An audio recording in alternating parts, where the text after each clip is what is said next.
What if I told you that the cousin who spent years calling me a family failure was about to have her perfect wedding destroyed by a single military document? What if the same night she publicly humiliated me in front of 50 guests was the night an Air Force colonel walked through those doors and exposed the federal crime she'd been hiding for 4 years? You won't believe what happened when my picture-perfect cousin's lies finally caught up with her. You know that feeling when you walk into a room and immediately know you don't belong? That's exactly what hit me the moment I stepped through those glass doors at Willowbrook Estate. The venue was everything my cousin Lana had dreamed of. Floor-to-ceiling windows overlooking the lake, golden hour light streaming through like something out of a magazine shoot. White roses and eucalyptus cascaded from every surface, and champagne towers caught the light like crystal monuments to perfection. I paused in the doorway, taking it all in. This was Lana's world now. Instagram-worthy, flawless, expensive. The kind of place where everything looked beautiful, from the outside where everyone knew exactly where they fit. Everyone except me. I smoothed down my simple black dress. Nothing fancy, no designer label, just something I'd grabbed from my closet that morning. While every other woman in the room was draped in silk and diamonds, I looked like I'd wandered in from a different party entirely. Or maybe a different life. The chatter was that particular kind of wealthy buzz you hear at events like this. High-pitched laughter, the clink of crystal conversations about vacation homes and investment portfolios. I recognized maybe half the faces from family gatherings over the years, but most were strangers. Lana's new circle. People who knew her as the social media darling, the perfect bride-to-be, not as the little girl I used to build blanket forts with. My brother Jonah spotted me first. He was standing near the bar, looking handsome in his navy suit, and when our eyes met across the room, his face lit up with genuine warmth. Thank God for Jonah. At least one person here was actually happy to see me.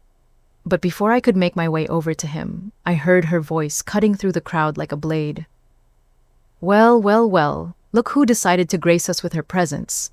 Lana, my cousin the bride herself, was approaching with her signature smile. The one that looked perfect in photos, but never quite reached her eyes. She was stunning, I'll give her that. Ivory silk, that probably cost more than my monthly rent, hair swept up in some elaborate style that had taken hours to perfect, makeup applied with surgical precision. She looked like she'd stepped off the cover of a bridal magazine. Behind her was Sophie, her maid of honor and partner in crime since college. Sophie had that fake sweet energy that made my skin crawl, the kind of person who would compliment your outfit while mentally cataloging everything wrong with it. Ava, honey, Lana said, air-kissing the space near my cheek. I wasn't sure you'd actually show up. We're keeping you busy at that little office of yours. The way she said little office made it sound like I was filing papers in someone's basement instead of working with veterans who'd given everything for their country. But this wasn't the time or place for that conversation. Wouldn't miss it, I said simply, keeping my voice steady. Ryan, Lana's fiancé, materialized beside her like he'd been summoned. Everything about him screamed money, the kind of guy who'd never worked a day in his life but somehow had opinions about everyone else's work ethic. His handshake was firm, but his eyes were already scanning the room for someone more important to talk to. So, this is the famous Ava, he said with a smirk. Lana's told me so much about you. I bet she had. My parents were holding court near the windows, my mother Karen in her element as she chatted with other society wives about charity galas and country club politics. My father Thomas stood beside her, nodding at appropriate intervals while checking his phone. They'd given me a brief wave when I walked in, the kind of acknowledgement you'd give to a distant acquaintance. The dinner bell chimed a soft melodic sound that somehow managed to command immediate attention. Guests began moving toward their assigned tables, and I found myself following the flow, searching for my name among the elegant place cards. There it was, Table 7. Not the family table, not even close to the family table. I was seated with Jonah, thankfully, and a handful of Ryan's college friends, who looked like they'd rather be anywhere else. As everyone settled into their seats, Lana stood at the head table, champagne flute in hand. The room quieted immediately. She had that effect on people always had. When Lana wanted attention, she got it. "Thank you all for being here tonight," she began, her voice carrying perfectly across the room. "Tomorrow is going to be the most important day of my life, and having all of you here means the world to Ryan and me." Polite applause, warm smiles, the kind of moment that would look perfect in the wedding video. "You know," Lana continued, her eyes scanning the room with practiced ease, "they say every family has different types of people. The achievers, the dreamers, the ones who always land on their feet, no matter what." I felt a familiar knot forming in my stomach. Lana had a gift for this, the ability to wound with words while maintaining plausible deniability. And then she paused, letting her gaze land directly on me. "Every family has a failure." The room went quiet. Not the comfortable quiet of people listening to a heartfelt speech, but the awkward quiet of people witnessing something they weren't sure they should be seeing. Lana's smile widened. "Well, ours just walked in." "Right, Ava." The laughter started small, a few polite chuckles from people who weren't sure if they were supposed to laugh. But then, it grew, spreading through the room like wildfire.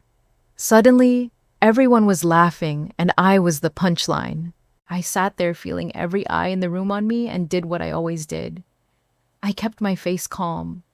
I didn't flinch, didn't look away, didn't give them the satisfaction of seeing me break. This wasn't new. It was just louder this time. Jonah's hand found mine under the table, squeezing gently. His jaw was tight, and I could see him fighting the urge to say something. But I shook my head slightly. "Not here. Not now." The laughter eventually died down, and Lana continued her toast as if nothing had happened, as if she hadn't just publicly humiliated her own family member at her rehearsal dinner. But that was Lana. She could wound you and then act like she'd given you a gift.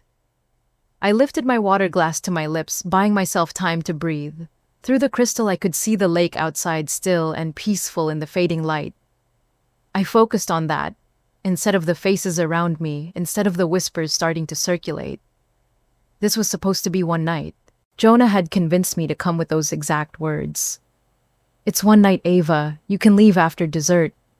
He'd meant well, but sitting here now, I realized how naive we'd both been. Some nights change everything. I was already planning my exit strategy, calculating how long I'd need to stay to avoid causing more drama when I heard it. The sound that would change everything. The back doors of the venue creaked open. And just when I thought I could quietly disappear, everything was about to get very, very complicated. Sitting there in that moment, watching Lana bask in the aftermath of her cruel joke, my mind drifted back to a time when things were different. When we were different. I must have been 7, maybe 8, when Lana and I spent that entire summer building what we called our secret headquarters in my grandmother's attic. We dragged up old blankets, flashlights, and a tin of cookies we'd stolen from the kitchen. Lana was always the mastermind, the one with the big ideas, and I was her loyal sidekick, happy to follow along with whatever adventure she'd dreamed up. "We're going to be best friends forever," she'd whispered one night as we shared those stolen cookies in our makeshift fort. "Promise me, Ava. Promise we'll always have each other's backs." I'd promised, of course. What kid wouldn't? Back then, Lana's attention felt like sunlight. When she smiled at you, when she chose you as her partner in crime, you felt special. Chosen. But promises made by children have a way of crumbling under the weight of growing up. Middle school was where everything started to shift. Lana discovered she had a gift for being noticed. She knew exactly how to dress, how to laugh, how to position herself in any social situation, to become the center of attention. She transformed from my adventure-loving cousin into someone I barely recognized. Someone who suddenly cared very much about who was watching and what they thought. I remember the exact moment I realized I'd become invisible to her. It was 8th grade during lunch, and I was sitting at our usual table waiting for her to join me. She walked into the cafeteria, spotted me, and then deliberately turned and sat with the popular kids instead. When I caught her eye across the room, she just shrugged and mouthed, "Sorry," before turning her back on me completely. That night, I called her house confused and hurt. "Why didn't you sit with me today?" "Oh, Ava," she'd said with that dismissive tone that would become her signature. "You wouldn't understand. Sometimes you have to think about your image, about how things look." I didn't understand. Not then. I was 14 and still believed that friendship meant loyalty, that family meant showing up for each other no matter what. I was naive enough to think that the people who claimed to love you would actually act like it. High school only made things worse. Lana became homecoming queen class president, the girl everyone wanted to be friends with. She dated the quarterback through parties that everyone talked about for weeks, and somehow managed to make even volunteer work look like a glamorous photo opportunity. Meanwhile, I was the girl who spent lunch periods in the library, who preferred books to parties, who actually cared about grades instead of just appearances. I wasn't antisocial exactly. I had friends, but they were quiet friends, real friends, the kind who didn't need constant validation or drama to feel alive. Our parents didn't help matters. Mom and Dad had always been impressed by flash over substance. They beamed with pride when Lana's picture appeared in the local newspaper for winning some beauty pageant or charity event. But when I made honor roll 3 years running, it barely registered as worthy of mention at the dinner table. "Lana's doing such amazing things," Mom would gush during our weekly family dinners. "Did you see her latest Instagram post? The photography is just stunning." Meanwhile, my acceptance letter to the state university, with a partial academic scholarship, got a brief, "That's nice, honey," before the conversation inevitably shifted back to whatever social media milestone Lana had achieved that week. The final straw came senior year. I'd been working part-time at a local animal shelter, spending my weekends cleaning kennels and walking dogs that nobody wanted. It wasn't glamorous work, but it mattered to me. Those animals needed someone to show up for them. Someone who didn't care if they weren't pretty enough or well-behaved enough to be noticed. One Saturday, Lana showed up at the shelter with a photographer in tow. She'd decided to do a charity photo shoot for her college applications. 45 minutes of posing with puppies, she was too worried about her outfit to actually touch, and suddenly, she was passionate about animal welfare. The photos went viral on her social media. Everyone talked about how compassionate and beautiful she looked. She even got a feature in the local newspaper about young people making a difference. Not one mention of the fact that I'd been volunteering there for 2 years, or that the shelter was struggling because people like her only showed up when there was a camera involved. That's when I realized something that would shape the rest of my teenage years. In my family, visibility was everything, and authenticity was just an inconvenience. College couldn't come fast enough. I threw myself into my studies, majoring in international relations with a focus on conflict resolution. While Lana was posting pictures of sorority parties and spring break trips, I was learning about the world beyond our small-town bubble. I read about places where people faced real problems, real challenges that couldn't be solved with a pretty smile and a good camera angle. It was during my junior year that I made the decision that would define everything that came after. I was sitting in Professor Martinez's class on global security when a military recruiter came to speak. He talked about service, about purpose, about the opportunity to be part of something bigger than yourself. That night, I called home to tell my parents I was thinking about enlisting after graduation. "The military," Mom's voice was sharp with disapproval. "Ava, honey, that's not for people like us. That's for people who don't have other options." "What if I want it to be my option?" "Don't be ridiculous, you'll ruin your complexion, and God knows what it'll do to your figure. How will you ever find a husband if you're all muscled and rough around the edges?" Dad's response was even worse. "It's a phase, Ava. You'll grow out of it. Maybe you should spend more time with Lana. Learn how to present yourself better. She always knows how to make the right impression." That conversation lasted exactly 3 minutes before I hung up. I didn't call them back to discuss it further. I didn't ask for their blessing or their approval. For the first time in my life, I was going to make a decision based on what felt right to me, not what looked good to other people. The day I graduated from Air Force basic training was one of the proudest moments of my life. I'd pushed my body and mind beyond limits I didn't know existed. I'd learned to work as part of a team where everyone's survival depended on everyone else showing up and doing their job. I'd discovered a strength in myself that had nothing to do with how I looked or what people thought of me. My family didn't attend the graduation ceremony. They were busy with Lana's engagement party to some guy named Derek who I'd never met, but who apparently came from the right kind of family. The party got 300 likes on Facebook. My graduation got a text message that said, "Congrats, honey. Hope you're staying safe." The next 6 years were the most meaningful of my life. I served 2 tours in Afghanistan and 1 in Iraq. I saw things that changed me, lived through experiences that stripped away every superficial concern I'd ever had. When you're in a convoy that hits an IED, when you're pulling wounded soldiers to safety, while mortars explode around you, when you're holding someone's hand as they take their last breath thousands of miles from home, you learn very quickly what actually matters in life. And it has nothing to do with Instagram followers or designer dresses or making sure you look perfect in every photo. I learned to trust my instincts, to make decisions under pressure, to lead when leadership was needed, and follow when following was required. I learned that real strength isn't about never being afraid. It's about being afraid and doing what needs to be done anyway. But most importantly, I learned that the people who show up when things get hard are the only ones who matter. And my family back home, they were not those people. During my deployment years, communication with my family became sporadic at best. Holiday calls where mom would update me on Lana's latest achievements, while barely asking about my own life. Dad would usually just say, "Stay safe," and hand the phone back to mom. Jonah was the only one who seemed genuinely interested in what I was doing, what I was learning, how I was growing. "I'm proud of you," he told me during one of our rare phone calls.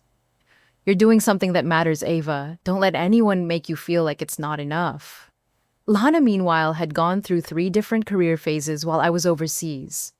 First, she was going to be a fashion blogger, then a lifestyle influencer, then a wedding planner. Each phase came with its own social media makeover and carefully curated brand identity. The one constant was her ability to make everything about herself, even when she was supposedly helping other people. When I finally came home after my last deployment, I expected some kind of acknowledgement. Not a parade or anything dramatic, just recognition that I'd served my country for 6 years, that I'd grown and changed and contributed something meaningful to the world. Instead, I got silence. I remember walking into my childhood home after being away for 18 months, my duffel bag slung over my shoulder, still adjusting to being back on American soil.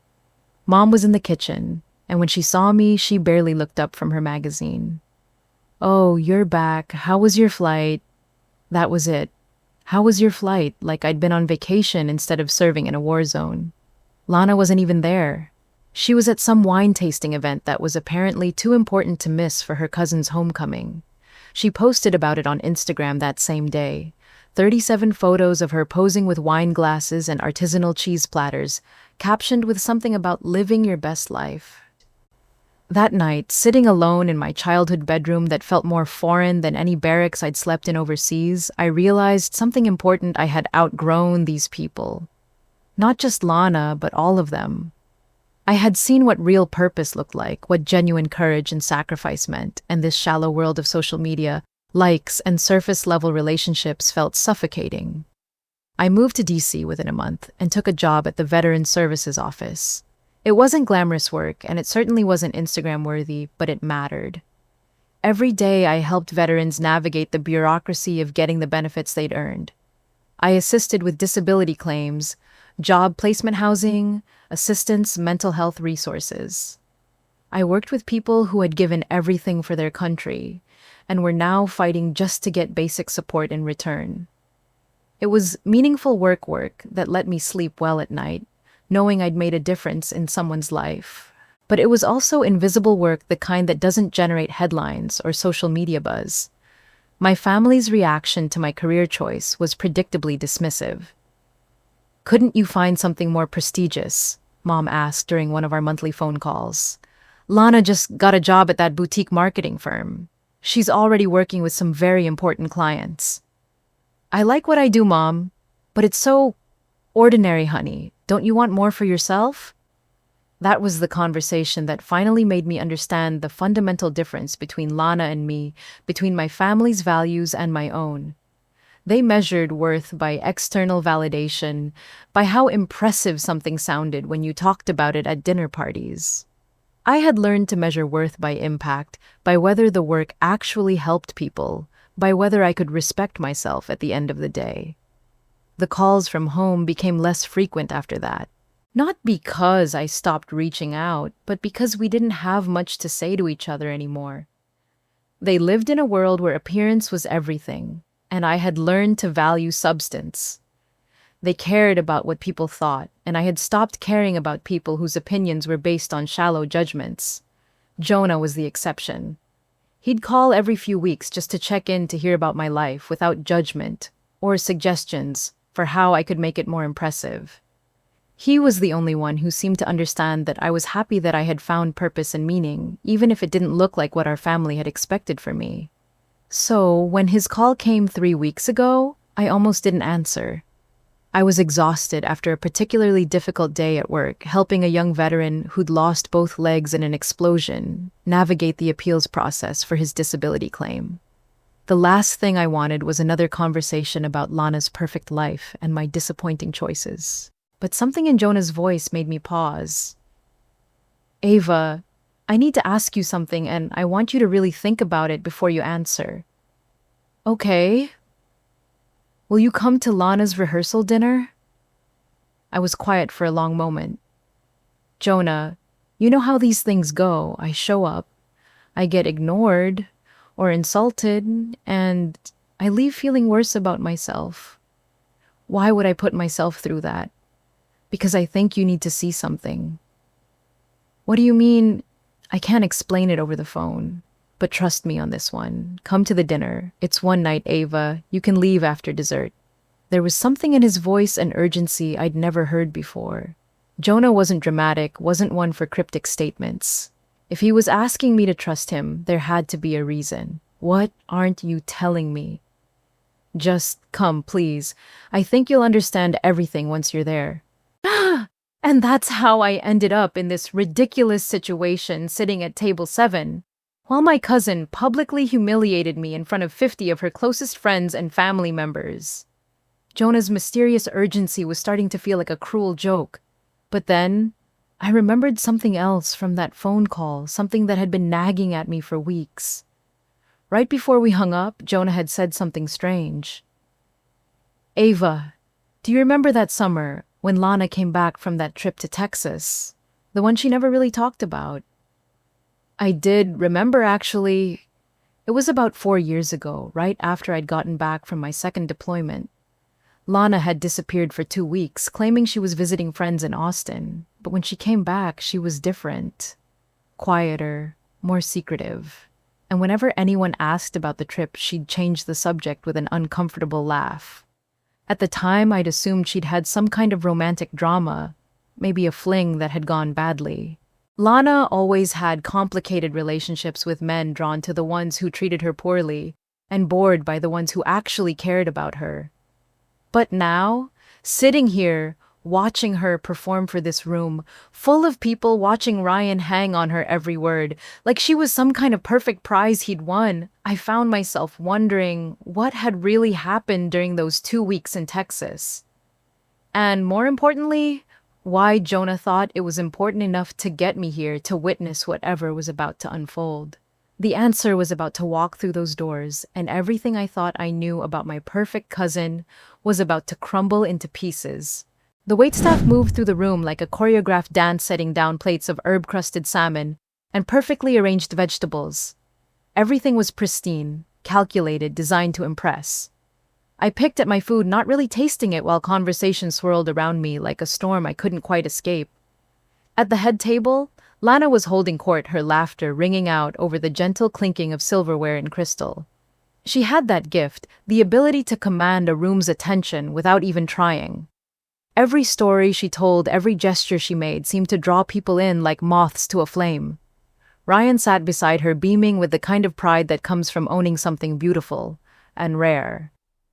He kept touching her hand, her shoulder marking his territory in subtle ways that probably looked romantic to everyone else, but struck me as possessive.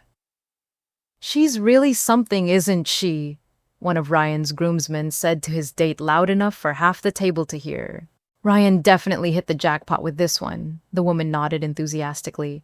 "I follow her on Instagram. Her whole aesthetic is just so curated and perfect. I wish I had half her style sense."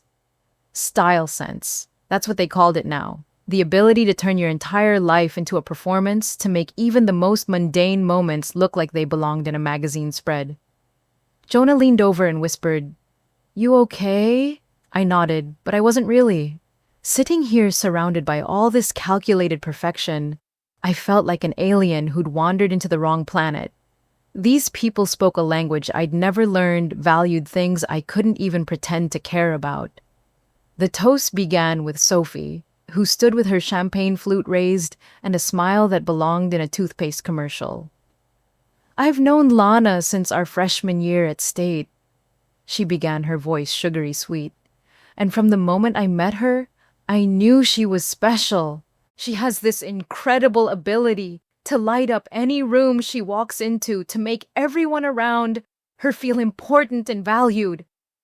I nearly choked on my water. Making people feel valued. Is that what we were calling it now? Lana teaches us all how to live our best lives. Sophie continued, her voice rising with practiced emotion. She shows us that with enough determination and grace, we can create the life of our dreams. Tomorrow she's marrying the man of her dreams, and I just know they're going to be absolutely perfect together. The applause was thunderous. People were actually wiping tears from their eyes, moved by this tribute to someone who had just publicly humiliated her own family member not 20 minutes earlier. Next came Ryan, who stood with the confidence of someone who'd never doubted his place in the world for even a moment. When I first saw Lana, he said, his voice carrying that particular blend of smugness and sentimentality that wealthy men seem to perfect, I knew I was looking at the classiest woman I'd ever met. Beautiful, sophisticated, someone who knew how to present herself in any situation. Present herself. There it was again, that obsession with appearances, with how things looked from the outside. "She's the kind of woman who makes everyone around her want to be better," Ryan continued. "She has standards, real standards, and she's never been afraid to expect excellence from the people in her life." Standards. Excellence. Coded language for judgment and conditional acceptance. The kind of love that came with terms and conditions that had to be earned and could be revoked at any moment. My father stood next, raising his glass with the practiced ease of someone who'd given countless toasts at countless events just like this one. "Lana has always been the shining star of our family," he said, his voice warm with genuine pride. "From the time she was little, we knew she was destined for great things. She's accomplished, beautiful, successful in everything she sets her mind to." I felt Jonah tense beside me. We both knew what was coming. "She set such a wonderful example for everyone," Dad continued, his eyes scanning the room. "She shows us what's possible when you really apply yourself, when you choose to pursue excellence instead of just settling for whatever comes easy." The implication hung in the air like smoke. Choose excellence instead of settling, as opposed to, say, serving your country in 3 war zones, as opposed to dedicating your life to helping veterans who'd sacrificed everything, as opposed to choosing purpose over prestige. Mom's toast was even worse. "I've always been so proud of Lana," she said, dabbing at her eyes with a cloth napkin. "She's everything a mother could hope for in a daughter. Beautiful, accomplished, married to a wonderful man, from a good family. She's never given us a moment's worry, never made choices that we had to explain or defend to our friends. Never made choices they had to explain." I gripped my water glass so tightly I was surprised it didn't shatter. Some children, Mom continued, her voice taking on that particular tone of martyred disappointment. Some children make things difficult for their families. They choose paths that are hard to understand, that don't lead anywhere productive. But Lana has always known exactly who she was and what she wanted, and she's never been afraid to go after it. The applause felt like daggers. I could feel eyes on me, people putting together the pieces, understanding exactly which child had made things difficult, which choices had been hard to understand. And then, Lana stood up. The room fell silent immediately, all attention focused on the bride-to-be in her perfect dress, with her perfect smile and her perfectly poisonous words. "Thank you all so much," she began, her voice carrying that practiced warmth that had fooled so many people for so many years. "Having all of you here tonight means everything to me. Family, friends, the people who really matter." She paused, letting her gaze sweep the room with calculated precision. "You know, life is funny." She continued, her tone still light but with an edge that made my stomach clench. "Not everyone finds their path in life. Some people wander aimlessly, never really figuring out what they're supposed to be doing. Some people just disappear into mediocrity, choosing the easy way out instead of fighting for something better." The room was completely silent now. You could have heard a pin drop. Ava's kind of our family's reminder of what not to do. There it was.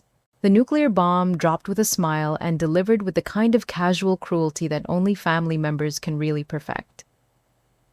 The laughter started again, but this time it was different. Crueler, more pointed. People were actually turning to look at me, some with pity, some with amusement, all of them enjoying this public execution, disguised as a wedding toast. I clutched my water glass, using every ounce of self-control I'd learned in the military to keep my face neutral. Don't react. Don't give them what they want. Don't let them see you break. Jonah's voice was barely a whisper in my ear. "She's not worth it, Ava. None of this is worth it." But as I sat there listening to the laughter die down and watching Lana bask in the attention, my mind went somewhere else entirely. I was back in the desert, crawling on my belly through sand that felt like broken glass, the sun beating down mercilessly as explosions echoed in the distance. Sergeant Martinez was 30 feet away, his leg mangled by shrapnel blood seeping through his uniform. The rest of our convoy was pinned down by sniper fire, and I was the only one close enough to reach him. I remember the weight of his body as I dragged him to cover the way his blood stained my uniform, the sound of his breathing getting shallower with each passing minute. I remember radioing for a medic while bullets whined overhead, using my own body to shield him from debris, when another mortar exploded nearby. Martinez lived. He made it home to his wife and 2 little girls because I didn't care about looking perfect or staying clean or maintaining my image. I cared about doing what needed to be done, about saving someone who mattered. And here I was 6 years later, being lectured about excellence and standards by people who thought the height of courage was choosing the right filter for their Instagram posts. These people wouldn't last a day where I'd been. Not one day. They'd never held a dying soldier's hand, never had to make split-second decisions that meant the difference between life and death, never learned what real sacrifice actually looked like. They lived in a bubble of privilege and comfort, judging everyone else by standards they'd never been forced to meet themselves. Lana was still talking something about how tomorrow would be perfect, how everything was exactly as it should be. The guests were hanging on her every word, captivated by her performance, completely unaware that they were watching someone who was fundamentally hollow at her core. I thought about getting up and leaving. Just standing up, walking out, refusing to participate in this charade for even one more minute.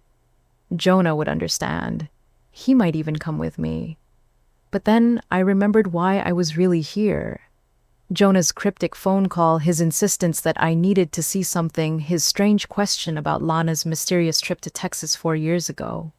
Whatever was coming, whatever Jonah had wanted me to witness it, hadn't happened yet, so I stayed in my seat, enduring the pointed looks and whispered comments, watching my cousin perform for a room full of people who had no idea who she really was, underneath all that careful curation. I was just about to excuse myself to use the restroom, to give myself a few minutes of breathing room away from this suffocating atmosphere, when I heard it. The sound of boots on hardwood floor. Heavy, purposeful, unmistakably military. The back doors of the venue had opened, and someone was walking toward our tables with the kind of measured pace that comes from years of discipline and training. Everyone in the room seemed to sense it at the same time.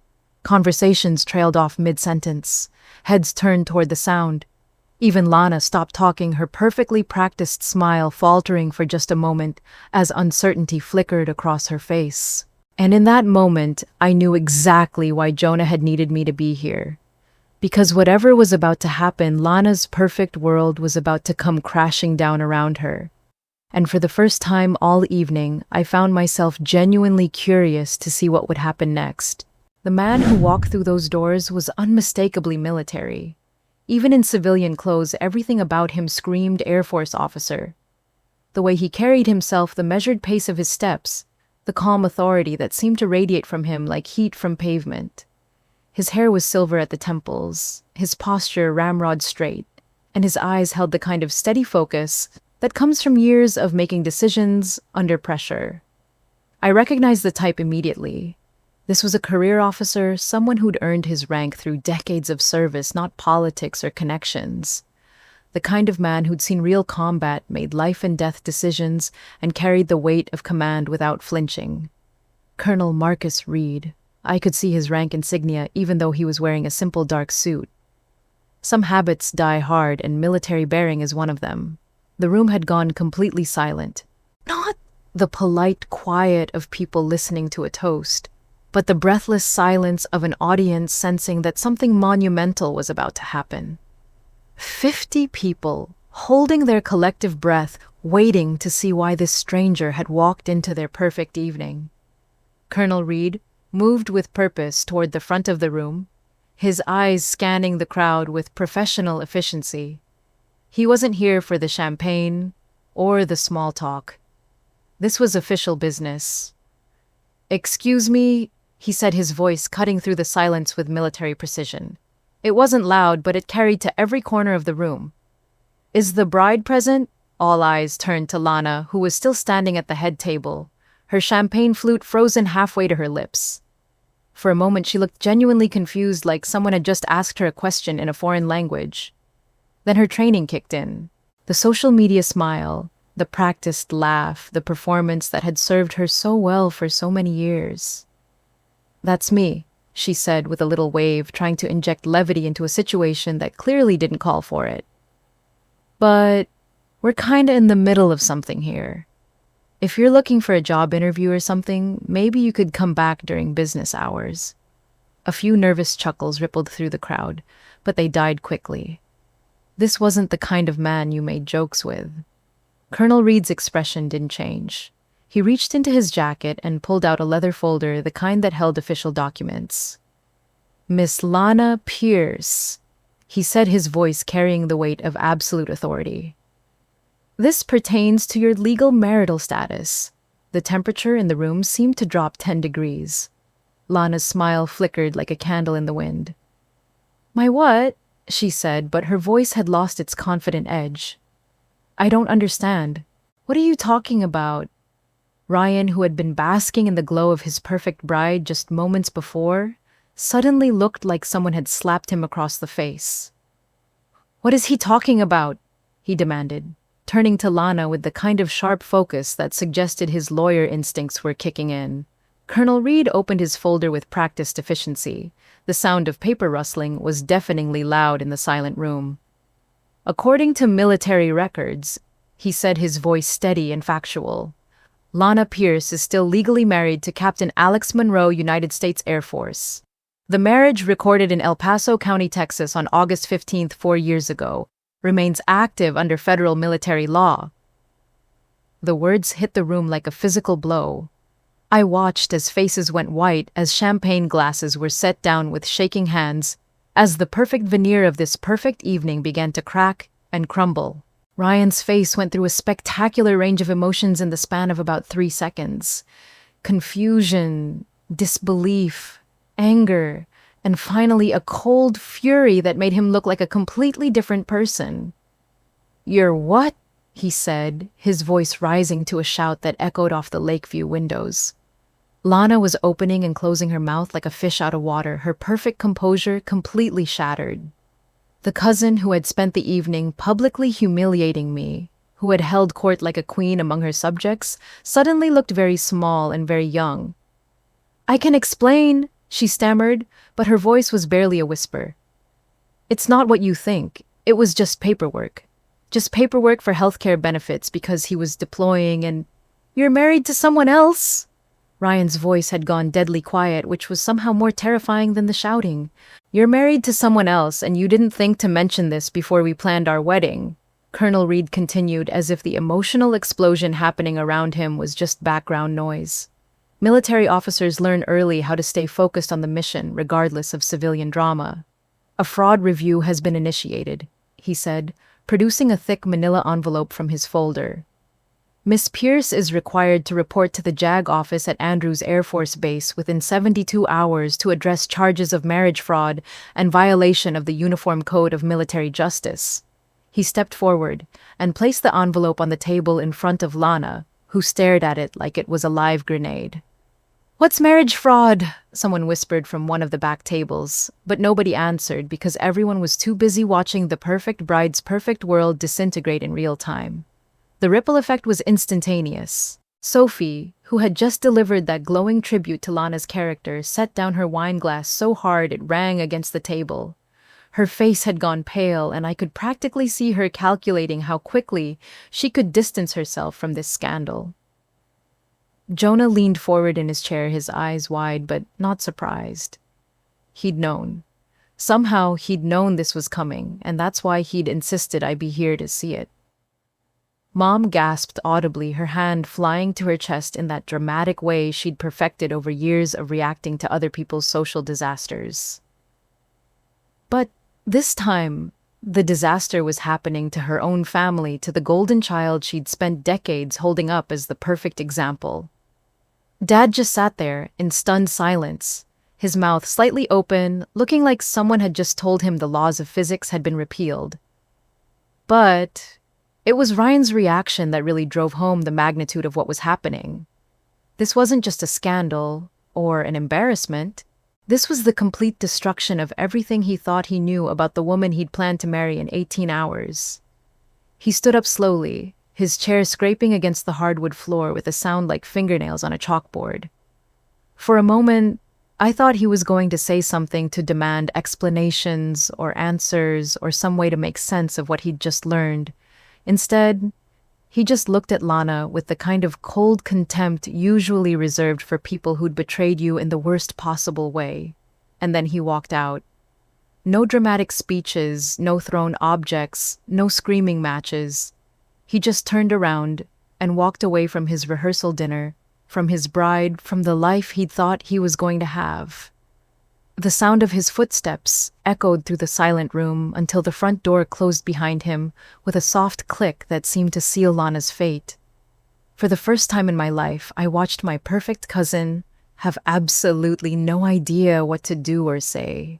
The girl who always had an answer, who could spin any situation to her advantage, who could make herself look good no matter what was happening around her, was completely and utterly speechless. She stood there, in her designer dress, holding that manila envelope like it contained her death sentence, while 50 people stared at her in various states of shock and horror. And I realized something that should have been satisfying, but actually just felt sad for the first time in 30 years. Lana and I were in the same position. We were both alone, in a room full of people who were judging us. The difference was, I'd learned to be okay with that a long time ago. Colonel Reed closed his folder and tucked it back into his jacket with the same calm efficiency he'd displayed throughout the entire encounter. The documentation contains all relevant contact information and deadlines, he said to Lana, though she still seemed too stunned to process what he was saying. Failure to appear will result in additional charges. He turned to leave, then paused and looked directly at me. Our eyes met across the room, and I saw something there that surprised me. Recognition. Respect. The kind of acknowledgement that one veteran gives another, a silent understanding that transcended rank or circumstance. He gave me the slightest nod, so subtle that nobody else would have noticed it, and then he was gone, walking back through those doors with the same measured pace he'd used to enter. The silence that followed was deafening. 50 people sitting in a room that suddenly felt too small, too hot, too bright. The elegant flowers and crystal champagne towers now looked like props from a play that had gone horribly wrong. Lana slowly sank back into her chair, the manila envelope clutched in her hands like a lifeline. Her perfect makeup was starting to smudge, her carefully styled hair was coming loose, and for the first time all evening, she looked like a real person instead of a carefully curated image. And for the first time in my life, I realized I didn't need to say a single word. The truth had spoken for itself, and it was louder than any insult, more devastating than any public humiliation, more powerful than any revenge I could have ever imagined. For the first time in 30 years, Lana had no words. And I didn't need any. The aftermath was like watching a slow-motion car crash. Nobody moved for what felt like an eternity, but was probably only 30 seconds. The kind of silence that presses against your eardrums and makes you hyper-aware of every small sound. The tick of someone's watch, the distant hum of the air conditioning, the soft rustle of fabric as people shifted uncomfortably in their seats. Then the whispers started.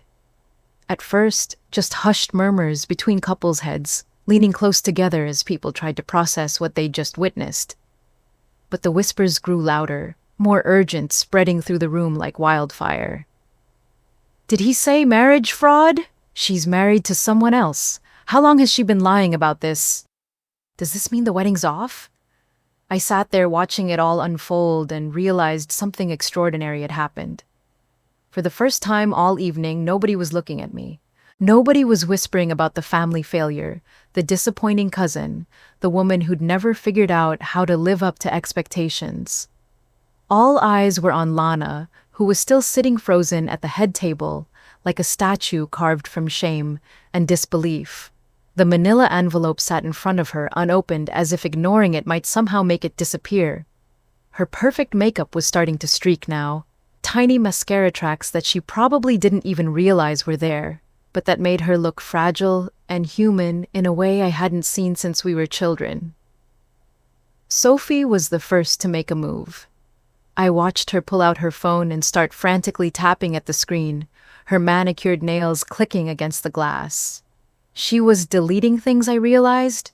Probably that Instagram story about the perfect rehearsal dinner, the one where she'd tagged Lana with heart emojis and captions about true love. Nothing disappears faster than fair weather friends when scandal hits. The guests were starting to murmur more loudly now, and I could feel the energy in the room shifting from shocked silence to uncomfortable restlessness.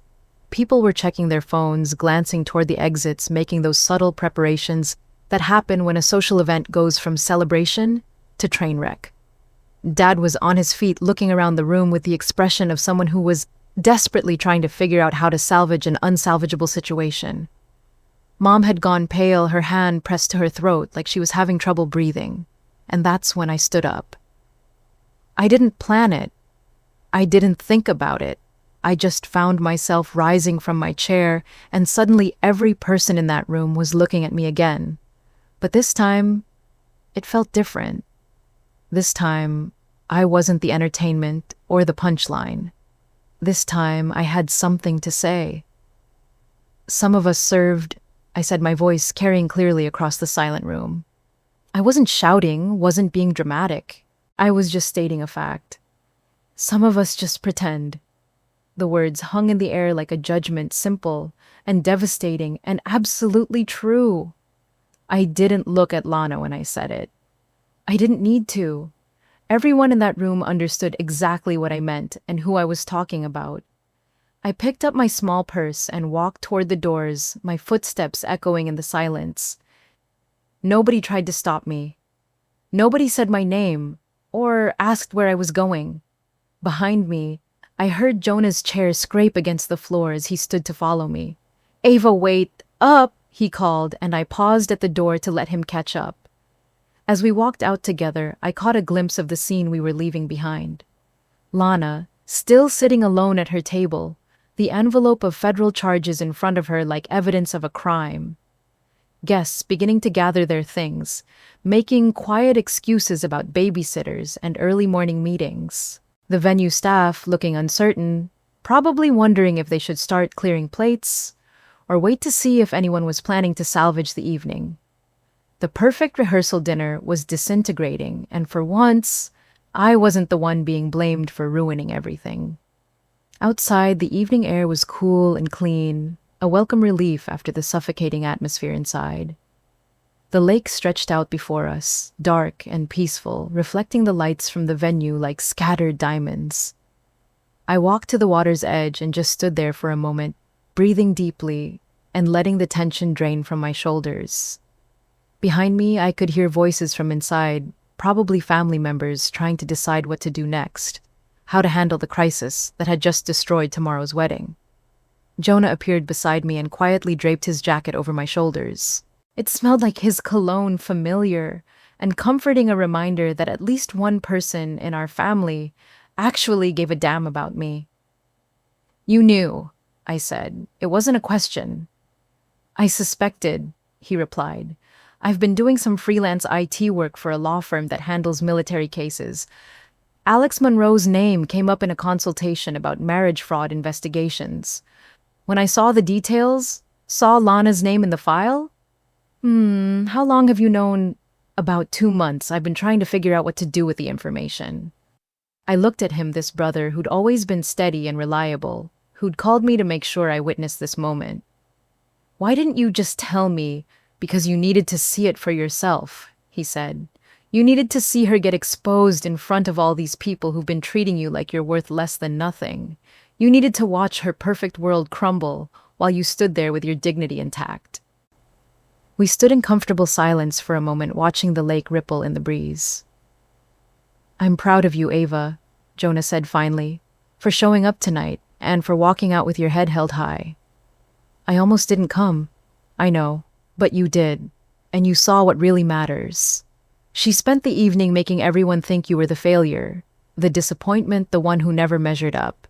And then the truth walked through those doors and showed everyone exactly who she really is. Behind us, the volume of voices from inside was growing louder. I could hear Mom's voice rising in that particular way it did when she was trying to manage a social crisis, probably attempting to convince people to stay, to pretend nothing had happened, to maintain appearances even as everything fell apart. "What do you think happens now?" I asked. "With Lana? Honestly, I don't know. Marriage fraud is serious business, especially when it involves military benefits. She could be looking at fines, jail time, a federal record. And that's just the legal side. Socially, this kind of scandal doesn't just go away." "And Ryan? Ryan's gone. You saw his face. That wasn't just anger, that was betrayal. The kind of betrayal that doesn't get forgiven or forgotten. He's probably already calling his lawyers to see if he can recover any of the wedding expenses." I thought about that, about how quickly everything could change. One moment, you're the golden child with the perfect life and the flawless reputation, and the next moment you're facing federal charges and watching your fiancé walk away from everything you thought you'd built together. "Do you feel bad for her?" Jonah asked. I considered the question honestly. Did I feel bad for Lana? Part of me wanted to say yes, because we'd been close once, because she was family, because seeing anyone's life implode was inherently tragic. But the larger part of me, the part that had endured years of dismissal and judgment and public humiliation, felt something closer to justice than sympathy. "No," I said finally. "I don't think I do." "Good," Jonah said. because she made her choices. She chose to marry someone for benefits fraud. She chose to lie about it for 4 years. She chose to plan a wedding while she was already married to someone else. And she chose to spend tonight tearing you down in front of everyone. The irony is incredible, isn't it? I said. She spent the whole evening calling me a failure, saying I was the example of what not to do. And it turns out she's the one who's been committing federal crimes. That's not irony, Jonah said with a slight smile. That's justice. More people were starting to emerge from the venue now. I could see couples walking quickly to their cars, heads down, avoiding eye contact. The kind of hasty exit people make when they want to distance themselves from a scandal as quickly as possible. Sophie appeared in the doorway, her phone pressed to her ear, probably calling someone to vent about the drama she'd just witnessed. She spotted us by the lake and quickly turned away, heading in the opposite direction toward the parking area. Even from a distance, I could see the panic in her movements. Tomorrow's wedding was supposed to be her moment to shine as maid of honor, to post dozens of beautiful photos, to be part of Lana's perfect fairy tale. Instead, she was going to wake up to a world where her best friend was a social pariah facing federal charges. We should probably go, Jonah said, before the family comes looking for us. He was right. Soon Mom and Dad would emerge, probably expecting me to help manage the crisis, to somehow fix what Lana had broken, to put aside my own feelings and focus on protecting the family reputation. But I was done with that version of myself. Done being the one who absorbed everyone else's drama and dysfunction. Done pretending that family loyalty meant accepting treatment that I would never tolerate from strangers. Jonah, I said as we started walking toward the parking area. Thank you for making sure I was here to see this. You don't need to thank me. You deserve to see the truth finally come out. As we reached our cars, I looked back at the venue one more time. Through the windows, I could see the remnants of what was supposed to be a celebration. Abandoned plates of food, half-empty champagne glasses, decorations that now looked more like evidence of a crime scene than a party. And somewhere inside, Lana was probably still sitting at that table, holding that envelope, finally understanding what it felt like to be the one everyone was staring at, judging, whispering about. For 30 years, I'd been the family disappointment. Tonight, the roles had finally reversed. And tomorrow I was going to wake up as the only one of us with nothing to hide. I woke up the next morning to 17 missed calls from my father. 17! Like it was some kind of emergency that required my immediate attention and crisis management skills. I stared at my phone screen, watching his name pop up again as he tried for the 18th time and did something I'd never done before in my entire life. I ignored it. I made coffee instead. Real coffee, the kind I'd learned to appreciate during my deployments, strong enough to wake the dead and black as midnight. I sat on my small balcony, overlooking a quiet street in Arlington, watching the world go about its Saturday morning routine while my family's world was probably imploding 3 hours away. The irony wasn't lost on me. For 30 years, I'd been the one they could count on to drop everything and clean up whatever mess had been made. The reliable one? The steady one? The one who would absorb the family drama and somehow make it manageable. Not today. By noon, Dad had given up calling and sent a text instead. Ava, we need to talk about what happened last night. Please call me back. I waited until evening. Let him sit with his thoughts for a while. Let him wonder what I was thinking, how I was processing everything that had happened.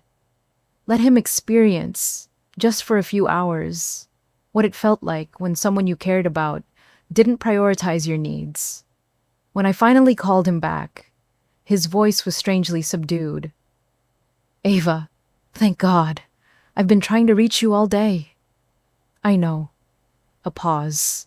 He was probably expecting me to apologize for not answering, to explain where I'd been, to immediately shift into crisis management mode. We need to talk about last night, he said. About Lana, about what this means for the family. What about it? Well, we need to figure out how to handle this, the scandal, the media attention if this gets out. We need to present a united front show that we're supporting each other through this difficult time. There it was.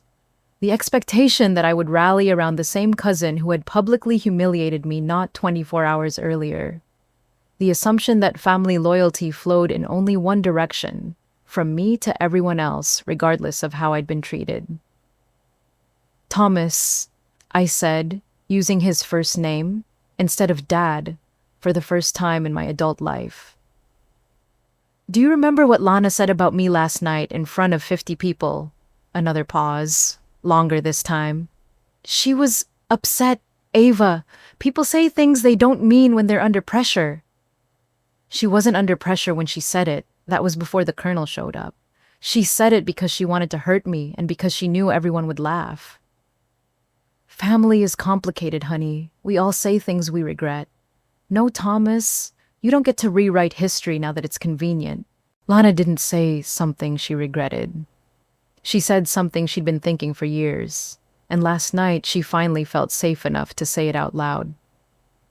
I could hear him breathing on the other end of the line, probably trying to figure out how to navigate this conversation without admitting that he'd failed me as a father. Ava, I know things haven't been perfect between us. Perfect, I almost laughed. Thomas, you spent 30 years making it clear that nothing I did would ever be good enough. I served my country for 6 years, and you treated it like a phase I was going through. I came home and dedicated my life to helping other veterans, and you acted like I was wasting my potential. That's not true. It is true. You know what you said when I told you I was enlisting. You said the military was for people who didn't have other options. You said I'd ruin my complexion and never find a husband. Silence. You never once asked me about my service. Never asked what I learned, what I accomplished, who I helped. You never celebrated my achievements or acknowledged my sacrifices. But Lana posts a selfie with a puppy, and suddenly, she's a humanitarian who deserves newspaper coverage. He started to say something, then stopped. You want to know what I realized last night, Thomas? I realized that I've been waiting 30 years for you to see me, to value me, to treat me like I matter. And last night, watching you beam with pride while your golden child called me a family failure, I finally understood that it's never going to happen. Ava, please. I can see now that I failed to stand up for you. And I see that now. There it was, the closest thing to an apology I was ever going to get from him. You didn't just fail to stand up for me, I said quietly. You didn't try to understand me. You didn't try to see who I really was or what I really valued. You measured me by standards that had nothing to do with the person I chose to become. We can fix this. We can do better. No, Thomas, we can't, because I stopped waiting for that a long time ago. I hung up the phone and felt something I hadn't expected: relief. Not satisfaction or vindication, just a deep, peaceful relief. Like I'd finally put down a weight I'd been carrying for so long that I'd forgotten what it felt like to stand up straight. The weeks that followed were quiet. I went to work, helped veterans navigate their claims, came home to my small apartment and my simple life. I didn't hear from Mom or Dad or any of the extended family members who'd witnessed Lana's spectacular downfall, but I did hear from Jonah, who kept me updated on the aftermath. The wedding was canceled, obviously. Ryan had not only broken off the engagement, but was reportedly pursuing legal action to recover the money he'd spent on the venue, the catering, the honeymoon that would never happen. Lana was facing federal charges that could result in significant fines and up to 5 years in prison. The military took marriage fraud seriously, especially when it involved fraudulent benefit claims that had cost taxpayers thousands of dollars. Her social media presence, once a carefully curated shrine to her perfect life, had gone completely silent. No posts, no stories, no carefully arranged photos of her breakfast, or her workout routine, or her inspirational quotes about living your best life. She's basically become a ghost, Jonah told me during one of our weekly phone calls. Doesn't leave her apartment, doesn't answer calls from anyone except her lawyer. I felt oddly neutral about it all, not pleased by her suffering, but not particularly sympathetic either. She'd made choices, and now she was living with the consequences. That's how life worked for those of us who didn't have families willing to clean up our messes. About 6 weeks after the disaster at the rehearsal dinner, I found a letter in my mailbox, handwritten my name and address in careful script that I recognized immediately. It was from Lana. I almost threw it away without opening it. Almost decided that there was nothing she could say that would interest me. Nothing she could write that would change the fundamental reality of who she was and how she'd treated me. But curiosity won out. The letter was 3 pages long, written on expensive stationery that probably cost more than I spent on groceries in a week. Her handwriting was shaky, uncertain, completely different from the confident script I remembered from birthday cards and thank you notes over the years. Ava, it began. I don't know if you'll read this, but I had to try. I've been sitting in my apartment for weeks thinking about that night, about what happened, about the things I said to you. I've been trying to figure out how to explain myself, how to make you understand why I did what I did. But the truth is, there is no explanation that makes it okay. There's no justification for the way I treated you, not just that night, but for years. I was jealous of you. I know that sounds impossible, given everything that's happened, but it's true. You had something I never had the courage to be authentic. You made choices based on what you believed in, not what looked good to other people. You served your country. You helped people, you lived with purpose and integrity. And I built my entire life on lies. I married Alex because I wanted the healthcare benefits and the housing allowance. I thought I was being smart, gaming the system, getting something for nothing. I told myself it was just paperwork, that it didn't hurt anyone. But it did hurt people. It hurt Alex, who thought he was helping a friend and ended up complicit in fraud. It hurt Ryan, who thought he was marrying someone honest.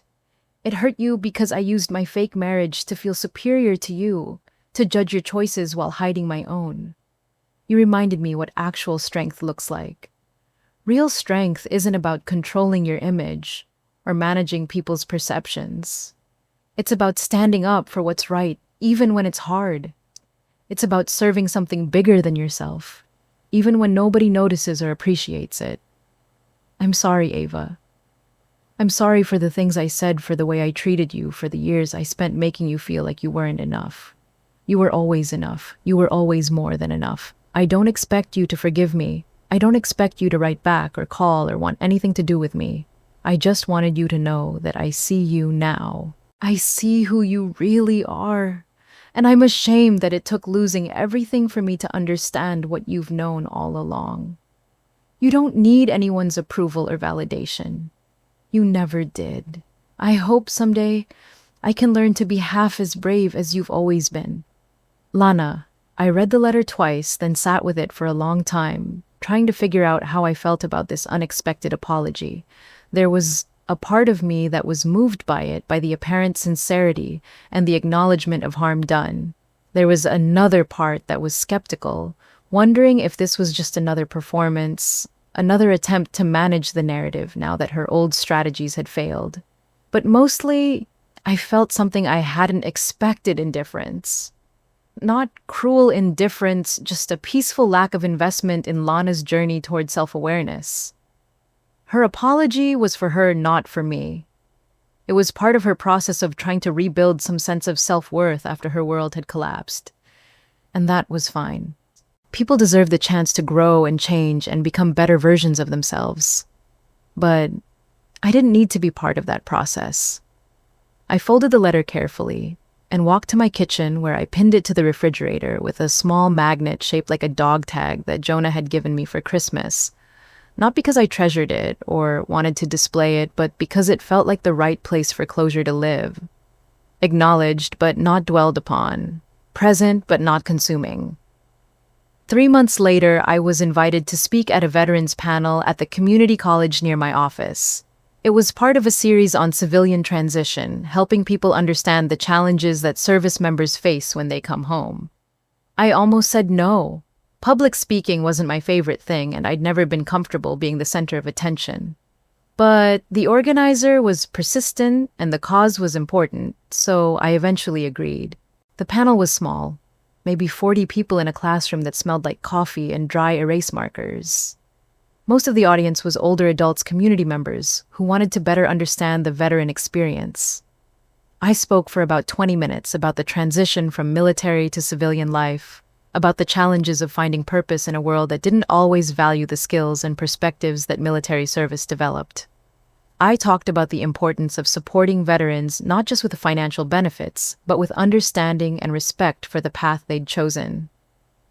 After the panel, a woman in her 60s approached me. She was well dressed, but not flashy, with the kind of quiet confidence that comes from lived experience. "Ms. Carter," she said, "I wanted to thank you for what you shared tonight. I'm glad it was helpful. My daughter enlisted in the Marines last year," she said, her voice wavering slightly. "And I have to be honest, I've been fighting it every step of the way. I kept trying to talk her out of it, telling her she was throwing away her potential, that she could do better." I felt a familiar pang of recognition. How many parents had said those exact words to their children? How many families had missed the point entirely? "After hearing you speak tonight," the woman continued, "I think I've been doing everything wrong." I looked at her, this mother who was brave enough to admit her mistakes and caring enough to want to do better. "It's not too late to do it right," I said. Her eyes filled with tears. How do I fix this?" "You start by asking her about her service. You learn about what she's doing, what she's learning, who she's helping. You stop measuring her choices by your expectations and start celebrating her courage to follow her own path. And if I've already damaged our relationship, then you apologize. You tell her you're proud of her. You show up for her in the ways that matter to her, not just the ways that matter to you." The woman nodded, wiping at her eyes with a tissue. "Thank you. Really. You've given me hope that I can be the mother she deserves." I watched her walk away and felt something I'd been missing for years.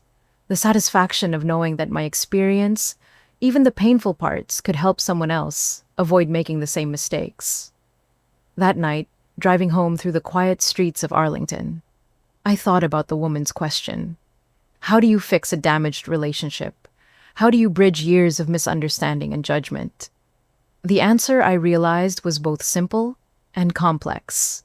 You start by seeing the other person for who they really are, not who you wish they were or who you think they should be. You value their choices, even when you don't understand them. You show up for them in ways that matter to them, not just ways that are convenient for you. And sometimes, despite your best efforts, it's too late. Sometimes the damage is too deep, the patterns too entrenched, the willingness to change too limited. But that's okay too, because your value as a person isn't determined by other people's ability to see it. Your worth isn't what they say when they're all looking. It's how you carry yourself when no one is watching. It's the choices you make when nobody will ever know about them. It's the integrity you maintain even when it costs you something. That's where dignity lives. Not in external validation or family approval or social media likes, but in the quiet knowledge that you're living according to your values, that you're contributing something meaningful to the world, that you can respect the person you see in the mirror every morning. I'd spent 30 years waiting for my family to understand that. Waiting for them to see my value, to celebrate my choices, to acknowledge my worth. But I didn't need to wait anymore. Because I'd finally learned something that Lana, for all her Instagram followers and perfect photos and carefully curated life, had never figured out. True strength isn't about controlling how other people see you.